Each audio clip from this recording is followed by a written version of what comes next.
เมื่อกี้ยูบอกว่ามันเป็นอะไรนะนั่นนะแต่ยูเปลี่ยนเป็นที่นั่งรถไฟเลยอ๋อแล้วตอนแรกมันเป็นอะไรอ่ะตอนตอนตอน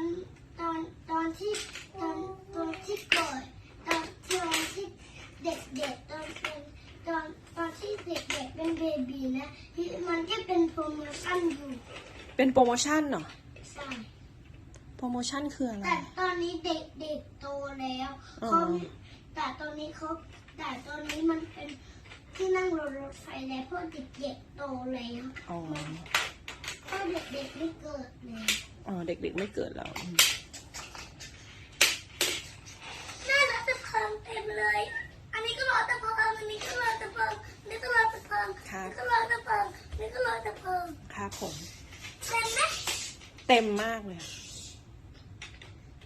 นี่มันไงได้ช้าหน่อยฉันเร็วมากถึงแล้วครับมองไปรถไฟถึงแล้วครับนี่มันมีรถไฟเลยครับอยากกลับมานะครับถึงแล้วโปรโมชั่นแล้วครับ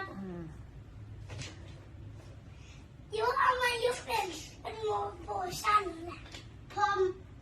ตอนนี้เด็กๆเป็นเบบีอยู่เลยยูเปลี่ยนเป็นโปรโมชั่น